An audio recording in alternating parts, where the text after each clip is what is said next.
مدینے کی طرف سفر کرتے ہوئے خالد بن ولید اپنے ان دوستوں کی یاد میں کھو گیا جن کے خلاف وہ لڑا اور جن کا خون اس کے سامنے بہہ گیا تھا۔ ان میں ایک مصعب بن عمیر رضی اللہ عنہ بھی تھے۔ قریش جو مارکے سے منہ موڑ گئے تھے کچھ دور ہی پہنچے تھے کہ خالد نے اپنے گھوڑے کو ایڑ لگائی اور ابو سفیان کو جا پکڑا۔ اس نے ابو سفیان سے پوچھا کہ تم لوگ جنگ کو ادھورا چھوڑ کر کہاں جا رہے ہو؟ مسلمانوں کا دم خم ختم ہو چکا ہے۔ ابو سفیان بھی یہی چاہتا تھا کہ یہ مارکا فیصلہ کن نتیجے پر پہنچے۔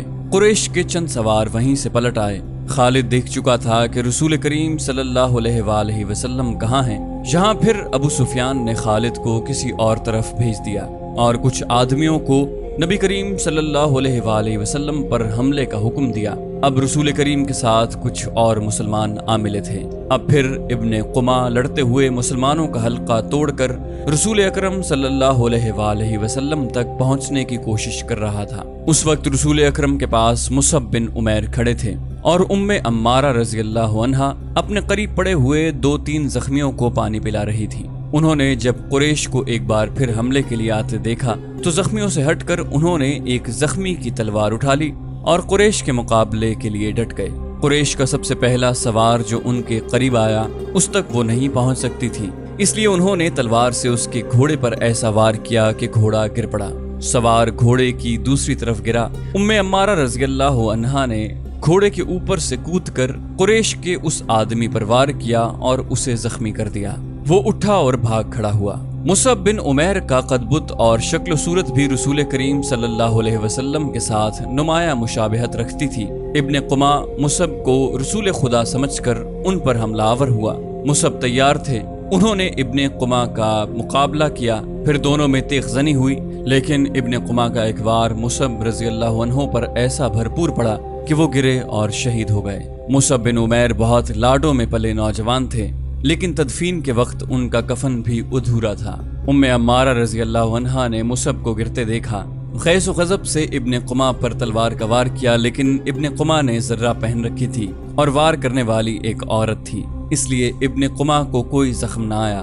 ابن قمہ نے عمارہ کے کندھے پر بھرپور وار کیا جس سے وہ شدید زخمی ہو کر گر پڑی۔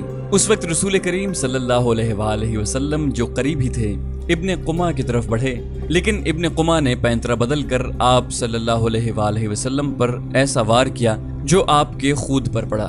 تلوار خود سے پھسل کر آپ کے کندھے پر لگی۔ آپ صلی اللہ علیہ وسلم کے بالکل پیچھے ایک گڑھا تھا۔ آپ زخم کھا کر پیچھے ہٹے اور گڑھے میں گر پڑے۔ ابن قمہ نے پیچھے ہٹ کر گلا پھاڑ کر کہا، میں نے محمد کو قتل کر دیا۔ وہ یہی نعرے لگاتا میدان جنگ میں گھوم گیا۔ اس کی آواز قریش نے بھی سنی اور مسلمانوں نے بھی۔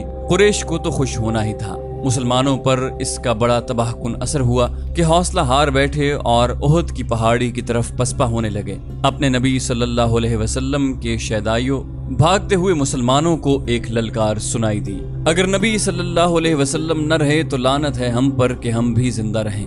تم کیسے شیدائی ہو کہ نبی کریم صلی اللہ علیہ وسلم کی شہادت کے ساتھ ہی تم موت سے ڈر کر بھاگ رہے ہو۔ مسلمان رک گئے۔ اس للکار نے انہیں آگ بگولا کر دیا۔ وہ پیادہ تھے لیکن انہوں نے قریش کے گھڑ سواروں پر حملہ کر دیا۔ یہ حملہ خالد اور اکرمہ کے گھڑ سواروں پر ہوا تھا۔ خالد کو آج یاد آ رہا تھا کہ اس کے ہاتھوں کتنے ہی مسلمانوں کا خون بہہ گیا تھا۔ ان میں ایک رفاع بن وقش بھی تھے۔ خالد کے دل میں درد کی ایک ٹیس سی اٹھی۔ اسے کچھ ایسا احساس ہونے لگا جیسے وہ بے مقصد خون بہاتا رہا ہے، لیکن اس وقت وہ مسلمانوں کو اپنا بدترین دشمن سمجھتا تھا۔ اب مسلمانوں کا دم خم ٹوٹ چکا تھا۔ پیادے گھڑ سواروں کا مقابلہ کب تک کرتے؟ وہ مجبور ہو کر پہاڑی کی طرف پسپا ہونے لگے۔ رسول اکرم صلی اللہ علیہ وسلم بھی اپنے ساتھیوں کے ساتھ ایک تنگ سی وادی کی طرف جا رہے تھے۔ جس طرح مسلمانوں نے فتح کی خوشی میں اپنا مورچہ چھوڑ دیا تھا اور جنگ کا پانسا اپنے خلاف پلٹ لیا تھا، اسی طرح اب قریش کے آدمی مسلمانوں کی لاشوں پر اور تڑپتے ہوئے زخمیوں پر مال غنیمت اکٹھا کرنے کے لیے ٹوٹ پڑے۔ ان میں سے کچھ قریش رسول کریم صلی اللہ علیہ وسلم کے تعاقب میں چلے گئے، لیکن آپ کے ساتھیوں نے ان پر ایسی بے جگری سے ہلہ بولا کہ ان میں سے زیادہ تر قریش کو جان سے مار ڈالا اور جو بچ گئے وہ بھاگ نکلے۔ رسول اکرم صلی اللہ علیہ وسلم ایک بلند جگہ پہنچ گئے۔ آپ نے وہاں سے صورتحال کا جائزہ لیا۔ آپ کے 30 صحابہ میں سے 16 شہید ہو چکے تھے، جو 14 زندہ تھے ان میں زیادہ تر زخمی۔ آپ صلی اللہ علیہ وسلم نے بلندی سے میدان جنگ کا جائزہ لیا۔ آپ کو کوئی مسلمان نظر نہیں آ رہا تھا۔ مسلمان یہ سمجھ کر کہ رسول اکرم شہید ہو چکے ہیں سخت مایوسی کے عالم میں ادھر ادھر بکھر گئے۔ کچھ مدینہ واپس چلے گئے، کچھ قریش کے انتقام سے بچنے کے لیے پہاڑی کے اندر موجود تھے، جہاں رسول خدا صلی اللہ علیہ وسلم کو اپنے زخموں کی طرف توجہ دینے کی فرصت ملی۔ آپ کی بیٹی حضرت فاطمہ، جو آپ صلی اللہ علیہ وسلم کو ہر طرف تلاش کر کر کے تھک چکی تھی، آپ کے پاس آ پہنچی۔ قریب ہی ایک چشمہ تھا۔ حضرت علی رضی اللہ عنہ وہاں سے کسی چیز میں پانی لائے اور آپ صلی اللہ علیہ وسلم کو پلایا۔ حضرت فاطمہ آپ کے زخم دھونے لگی۔ وہ سسک سسک کر رو رہی تھی۔ خالد کو آج یاد آ رہا تھا کہ رسول کریم کی شہادت کی خبر نے اسے روحانی سا اطمینان دیا تھا، لیکن ایک للکار نے اسے چونکا دیا۔ وادی میں للکار کی گونج بڑی دور تک سنائی دے رہی تھی۔ کوئی بڑی ہی بلند آواز میں کہہ رہا تھا، مسلمانوں خوشیاں مناؤ، ہمارے نبی صلی اللہ علیہ وسلم زندہ اور سلامت ہیں۔ اس للکار پر خالد کو ہنسی بھی آئی تھی اور افسوس بھی ہوا تھا۔ اس نے اپنے آپ سے کہا تھا کہ کوئی مسلمان پاگل ہو گیا ہے۔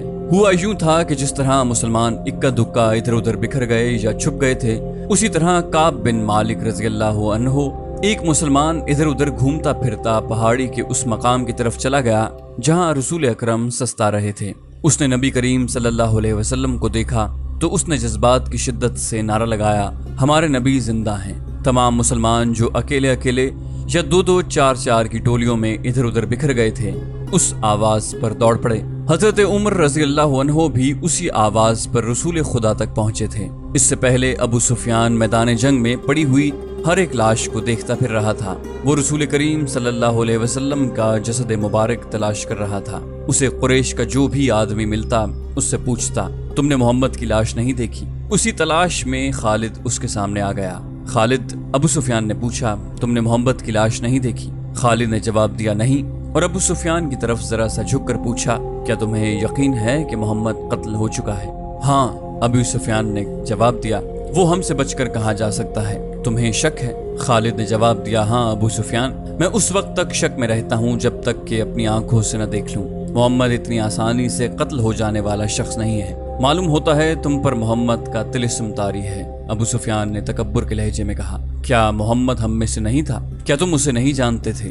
جو شخص اتنی قتل و غارت کا ذمہ دار ہے، ایک روز اسے بھی قتل ہونا ہے۔ محمد قتل ہو چکا ہے، جاؤ اور دیکھو، اس کی لاش کو پہچانو، ہم اس کا سر کاٹ کر مکہ لے جائیں گے۔ عین اس وقت پہاڑی میں سے کعب رضی اللہ عنہ بن مالک کی للکار گرجی، مسلمانوں خوشیاں مناؤ، ہمارے نبی زندہ سلامت ہیں۔ پھر یہ آواز بجلی کی کڑک کی طرح گرجتی کڑکتی وادی اور میدان میں گھومتی پھرتی رہی۔ سن لیا ابو سفیان؟ خالد نے کہا، اب میں تمہیں بتاتا ہوں کہ محمد کہاں ہے۔ میں اس پر حملہ کرنے جا رہا ہوں، لیکن میں تمہیں یقین نہیں دلا سکتا کہ میں محمد کو قتل کر کے آؤں گا۔ کچھ دیر پہلے خالد نے رسول کریم اور ان کے ساتھیوں کو پہاڑی کے اندر جاتے دیکھا تھا، لیکن وہ بہت دور تھے۔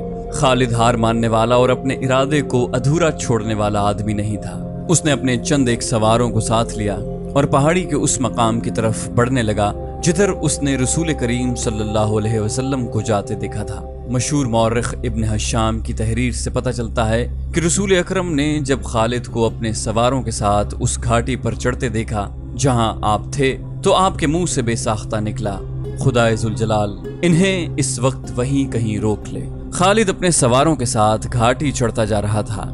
وہ ایک درہ سا تھا جو تنگ ہوتا جا رہا تھا۔ گھوڑوں کو ایک قطار میں ہونا پڑا۔ رسول کریم صلی اللہ علیہ وسلم زخموں سے چور پڑے تھے۔ حضرت عمر رضی اللہ عنہ نے جب خالد اور اس کے سواروں کو اوپر آتے ہوئے دیکھا تو وہ تلوار نکال کر کچھ نیچے اترے۔ ولید کے بیٹے حضرت عمر نے للکارا، اگر لڑائی لڑنا جانتے ہو تو اس درہ کی تنگی کو دیکھ لو، اس چڑھائی کو دیکھ لو، کیا تم اپنے سواروں کے ساتھ ہمارے ہاتھ سے بچ کر نکل جاؤ گے؟ خالد لڑنے کے فن کو خوب سمجھتا تھا۔ اس نے دیکھ لیا تھا کہ یہ جگہ گھوڑوں کو گھما پھرا کر لڑانے کے لیے موزوں نہیں ہے بلکہ خطرناک ہے۔ خالد نے خاموشی سے اپنا گھوڑا گھمایا اور اپنے سواروں کے ساتھ وہاں سے نیچے اترایا۔ جنگ احد ختم ہو چکی تھی۔ قریش اس لحاظ سے برتری کا دعویٰ کر سکتے تھے کہ انہوں نے مسلمانوں کو زیادہ نقصان پہنچایا، لیکن یہ جنگ ہار جیت کے بغیر ختم ہو گئی تھی۔ لیکن یہ ہماری شکست تھی۔ خالد کو جیسے اپنی آواز سنائی دی۔ مسلمانوں کی نفری 700 تھی اور ہم 3000 تھے۔ ہمارے پاس 200 گھوڑے تھے ہماری فتح تب ہوتی جب ہم محمد کو قتل کر دیتے۔ خالد نے اپنے آپ میں جھنجھناہٹ محسوس کی۔ اس پر ایسی کیفیت طاری ہو گئی کہ اس کے دانت بجنے لگے۔ اسے جنگ کا آخری منظر یاد آنے لگا۔ اس نے اس بھیانک یاد کو ذہن سے نکالنے کے لیے سر کو جھٹک دیا، لیکن مکھیوں کی طرح یہ یاد اس کے ارد گرد بھن بھناتی رہی۔ اسے اپنے آپ میں شرم سی محسوس ہونے لگی۔ جنگجو یوں نہیں کیا کرتے۔ خالد جب حضرت عمر رضی اللہ عنہ کی للکار پر واپس آ رہا تھا تو اس بلندی سے اس کی نظر میدان جنگ پر پڑی۔ وہاں لاشیں بکھری ہوئی تھیں، شاید ان میں بے ہوش زخمی بھی ہوں گے۔ لاشوں اور زخمیوں کو اٹھانے کے لیے نہ ابھی مسلمان آگے بڑھے تھے نہ اہل قریش۔ خالد کو ابو سفیان کی بیوی ہند نظر آئی۔ وہ ہاتھ میں خنجر لیے ہوئے دوڑے چلے آ رہی تھی۔ اس کے اشارے پر قریش کی وہ عورتیں جو قریش کے لشکر کے ساتھ آئی تھیں اس کے پیچھے پیچھے دوڑی آئیں۔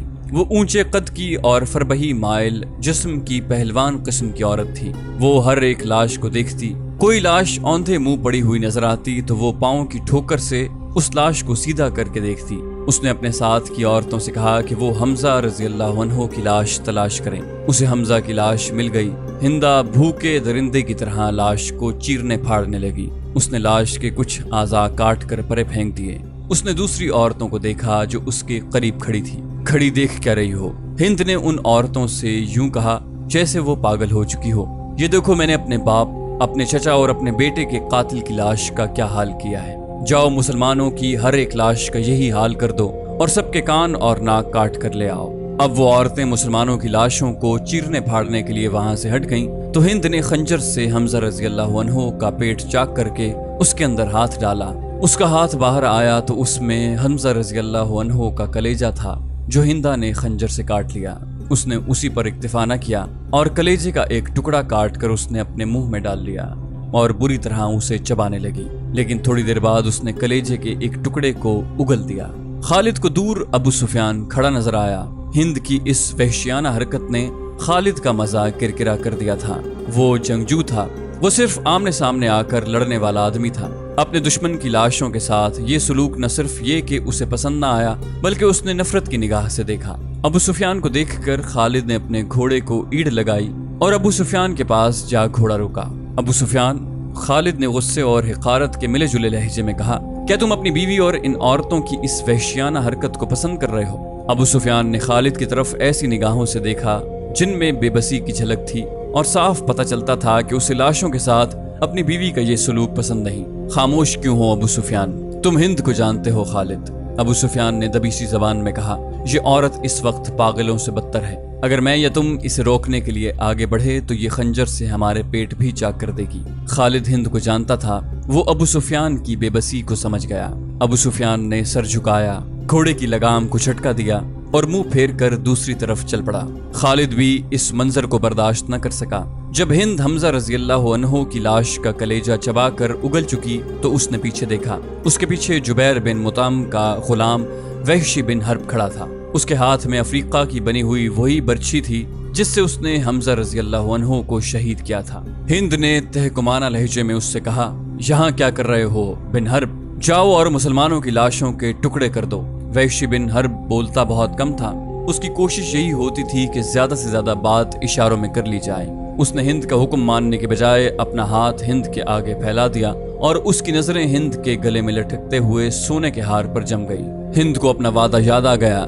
اس نے وحشی سے کہا کہ تم میرے باپ، چچا اور بیٹے کے قاتل کو قتل کر دو تو میں نے جتنے زیورات پہن رکھے ہیں وہ تمہارے ہوں گے، اور وحشی اپنا انعام لینے آیا تھا۔ ہند نے اپنے تمام زیورات اتار کر وحشی بن حرب کے پھیلے ہوئے ہاتھ پر رکھ دیے۔ وحشی کے ہونٹوں پر مسکراہٹ آ گئی اور وہ وہاں سے چل پڑا۔ ہند پر اس وقت فتح اور انتقام کا بھوت سوار تھا۔ ٹھہر جاؤ بن حرب، ہند نے جوشیلی آواز میں اس حبشی کو بلایا۔ وہ جب اس کے پاس آیا تو ہند نے کہا، میں نے تمہیں کہا تھا کہ میرا کلیجہ ٹھنڈا کر دو تو تمہیں اپنے زیورات دوں گی، لیکن تم اس سے زیادہ انعام کے حقدار ہو۔ ہند نے قریش کی عورتوں کی طرف اشارہ کر کے کہا، تم جانتے ہو ان عورتوں میں کنیزیں کون کون سی ہیں؟ دیکھو وہ جوان بھی ہیں، خوبصورت بھی، تمہیں جو کنیز اچھی لگتی ہے لے جاؤ۔ وحشی بن حرب نے اپنی عادت کے مطابق خاموشی سے چند لمحے ہند کے چہرے پر نظریں گاڑی، لیکن اس کی نظریں کنیزوں کی طرف نہ گئیں۔ اس نے انکار میں سر ہلایا اور وہاں سے چلا گیا۔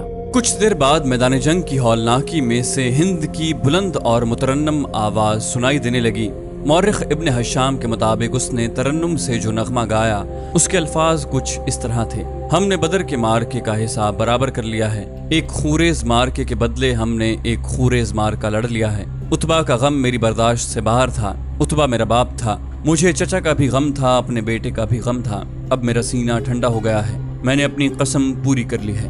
وحشی نے میرے دل کے درد کا مداوع کیا ہے، میں عمر بھر وحشی کی احسان مند رہوں گی، اس وقت تک جب تک میری ہڈیاں قبر کی مٹی میں مل کر مٹی نہیں ہو جاتی۔ ابو سفیان اس بھیانک منظر کو برداشت نہ کر سکا تھا، وہ پہلے سے منہ پھیر کر جا چکا تھا۔ اس نے اپنے 2 ساتھیوں سے کہا کہ اسے یقین نہیں آ رہا کہ محمد زندہ ہیں۔ خالد نے دور سے کسی اور کو دیکھ کر سمجھ لیا ہوگا کہ وہ محمد ہیں۔ کسی نے ابو سفیان سے کہا۔ ابو سفیان یہ کہہ کر کہ وہ اپنی آنکھوں سے دیکھ کر آتا ہے، اس تنگ سے درے کی طرف چلا گیا جہاں سے خالد اپنے سواروں کو واپس لایا تھا۔ وہ ایسی جگہ جا کھڑا ہوا جہاں سے اسے مسلمان بیٹھے ہوئے نظر آ رہے تھے۔ ابو سفیان نے بلند آواز سے کہا، محمد کے پیروکارو، کیا تم میں محمد زندہ ہے؟ رسول کریم صلی اللہ علیہ وسلم نے آواز سنی تو اپنے ارد گرد بیٹھے ہوئے مسلمانوں کو اشارہ کیا کہ وہ خاموش رہیں۔ ابو سفیان نے اپنا سوال اور زیادہ بلند آواز سے دہرایا، اب بھی اسے کوئی جواب نہ ملا۔ کیا ابو بکر تم میں زندہ موجود ہیں؟ ابو سفیان نے بلند آواز سے پوچھا، اب بھی اسے کوئی جواب نہ ملا۔ 3 بار پوچھنے کے باوجود بھی مسلمان خاموش رہے۔ کیا عمر زندہ ہے؟ ابو سفیان نے پوچھا۔ اب کے بھی مسلمانوں نے خاموشی اختیار کیے رکھی۔ ابو سفیان نے گھوڑے کو دوڑایا، اس نے نیچے دیکھا، قریش کے بہت سے آدمی رسول اکرم صلی اللہ علیہ وسلم کے متعلق صحیح خبر سننے کو بےتاب کھڑے تھے۔ ابو سفیان نے چلا کر اعلان کیا، اے اہل قریش، محمد مر چکا ہے، ابو بکر اور عمر بھی زندہ نہیں، اب مسلمان تمہارے سائے سے بھی ڈریں گے، خوشیاں مناؤ، ناچو۔ اہل قریش ناچنے اور ہلڑ مچانے لگے، لیکن گرجتی ہوئی ایک آواز نے انہیں خاموش کر دیا، اے خدا کے دشمن! درے کی بلندی سے حضرت عمر رضی اللہ عنہ کی آواز گونجی، اتنا جھوٹ نہ بول، وہ تینوں زندہ ہیں جن کے نام لے کر تو انہیں مردہ کہہ رہا ہے۔ اپنے قبیلے کو دھوکہ مت دے، تجھے تیرے گناہوں کی سزا دینے کے لیے ہم سب زندہ ہیں۔ ابو سفیان نے طنزیہ قہقہہ لگایا اور بلند آواز سے کہا، ابن الخطاب، تیرا خدا تجھے ہم سے محفوظ رکھے، کیا تو اب بھی ہمیں سزا دینے کی بات کر رہا ہے؟ کیا تو یقین سے کہتا ہے کہ محمد زندہ ہیں؟ حضرت عمر بن خطاب کی آواز جواب میں گرجی، اللہ کی قسم ہمارے نبی زندہ ہیں، اللہ کے رسول تمہارا ایک ایک لفظ سن رہے ہیں۔ عربوں میں رواج تھا کہ ایک معرکہ ختم ہونے کے بعد دونوں فریقوں کے سردار یا سالار ایک دوسرے پر تانوں اور پھپتیوں کے تیر برسایا کرتے تھے۔ ابو سفیان اسی دستور کے مطابق کھڑا حضرت عمر سے ہم کلام تھا، تم حبل اور عزا کی عظمت کو نہیں جانتے۔ ابو سفیان نے کہا، حضرت عمر رضی اللہ عنہ نے رسول اکرم صلی اللہ علیہ وسلم کی طرف دیکھا، آپ صلی اللہ علیہ وسلم اونچا بول نہیں سکتے تھے، آپ نے حضرت عمر کو بتایا کہ وہ ابو سفیان کو کیا جواب دیں۔ حضرت عمر نے بلند آواز سے کہا، او باطل کے پجاری، اللہ کی عظمت کو پہچان جو سب سے بڑا اور سب سے زیادہ طاقت والا ہے، ہمارے پاس حبل جیسا دیوتا اور عزا جیسی دیوی ہے۔ ابو سفیان نے کہا، کیا تمہارے پاس کوئی ایسا دیوتا یا دیوی ہے؟ رسول کریم نے حضرت عمر کی زبان سے کہلوایا، ہمارے پاس اللہ ہے۔ جنگ کا فیصلہ ہو چکا تھا۔ ابو سفیان نے کہا، تم نے بدر میں فتح پائی تھی، ہم نے اس پہاڑی کے دامن میں تم سے انتقام لے لیا، اگلے سال ہم تمہیں بدر کے میدان میں ہی مقابلے کے لیے للکاریں گے۔ حضرت عمر نے رسول اللہ صلی اللہ علیہ وسلم کے الفاظ بلند آواز سے دہرائے، انشاءاللہ اب تمہارے ساتھ ہماری ملاقات بدر کے میدان میں ہی ہوگی۔ ابو سفیان نے گھوڑے کو موڑا، 2 قدم ہی چلا ہوگا کہ اس نے گھوڑے کو روک دیا۔ اے عمر، ابو بکر اور محمد، ابو سفیان نے اب کے سرا ٹھہری ہوئی آواز میں کہا، تم جب میدان سے اپنی لاشیں اٹھاؤ گے تو تمہیں کچھ ایسی لاشیں بھی ملیں گی جن کے اعضاء کٹے ہوئے ہوں گے اور انہیں چیرا پھاڑا گیا ہوگا۔ خدا کی قسم میں نے کسی کو ایسا کرنے کا حکم نہیں دیا، اور میں نے تمہاری لاشوں کے ساتھ یہ سلوک بالکل بھی پسند نہیں کیا۔ اگر اس کا الزام مجھ پر عائد کرو گے تو میں اسے اپنی توہین سمجھوں گا۔ ابو سفیان نے گھوڑے کو موڑ کر گھوڑے کو ایڑ لگا دی۔ چلتے چلتے خالد کے گھوڑے نے اپنے آپ ہی رخ بدل لیا۔ خالد نے گھوڑے کو نہ روکا، وہ سمجھ گیا کہ گھوڑے نے پانی کی مشک پا لی ہے۔ کچھ دور جا کر گھوڑا نیچے اترنے لگا۔ خالد کو یہ مقام یاد آ گیا، جنگ احد کے بعد واپسی پر قریش نے کچھ دیر یہاں قیام کیا تھا، نیچے پانی کا خاصا ذخیرہ موجود تھا۔ گھوڑا بڑی تیزی سے گھاٹی اتر گیا اور پانی پر جا رکا۔ خالد گھوڑے سے کود کر نیچے اترا اور 2 زانو ہو کر چلو بھر بھر کر اپنے چہرے پر پانی پھینکا۔ ذرا سستانے کے لیے بھربھری سی ایک چٹان کے ساتھ بیٹھ گیا۔ اسے وہ وقت یاد آیا جب احد کے معرکے کے بعد اہل قریش واپس آئے تھے، انہوں نے مدینہ سے کچھ دور آ کر قیام کیا تھا۔ اس قیام کے دوران قریش کے سردار اس بحث میں الجھ گئے تھے کہ واپس مکہ پہنچا جائے یا مسلمانوں پر ایک اور حملہ کیا جائے۔ صفوان بن امیہ نے کہا تھا، ہم شکست کھا کر نہیں آئے، اگر تم یہ سمجھتے ہو کہ مسلمانوں کی حالت بہت بری ہے تو اپنی حالت دیکھو، ہماری حالت بھی اچھی نہیں ہے۔ اب مسلمانوں کے ساتھ اتنی جلدی لڑنے کا خطرہ مول نہیں لینا چاہیے، ہو سکتا ہے قسمت ہمارا ساتھ نہ دے۔ جب یہ بحث جاری تھی تو قریش کے کچھ آدمی 2 مسافروں کو پکڑ کر سرداروں کے سامنے لے آئے۔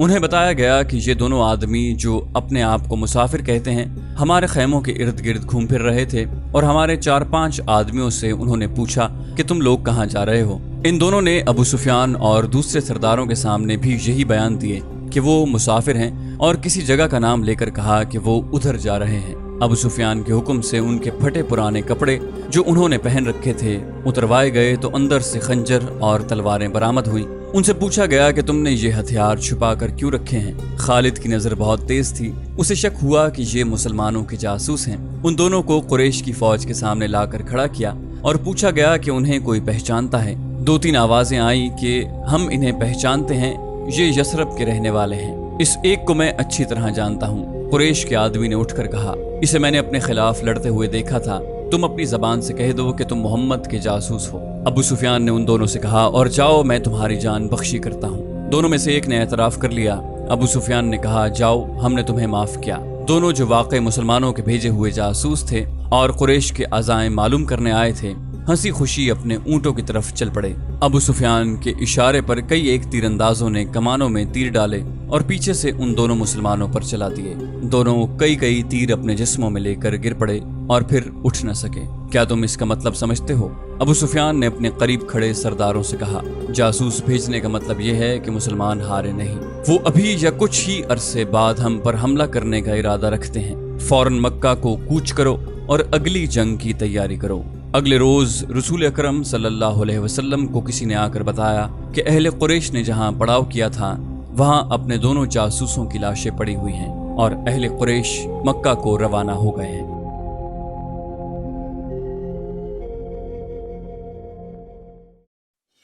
چینل کو سبسکرائب کیجیے اور بیل آئیکن پر کلک کیجیے تاکہ آپ کو تمام ویڈیوز فوراً ملتی رہیں۔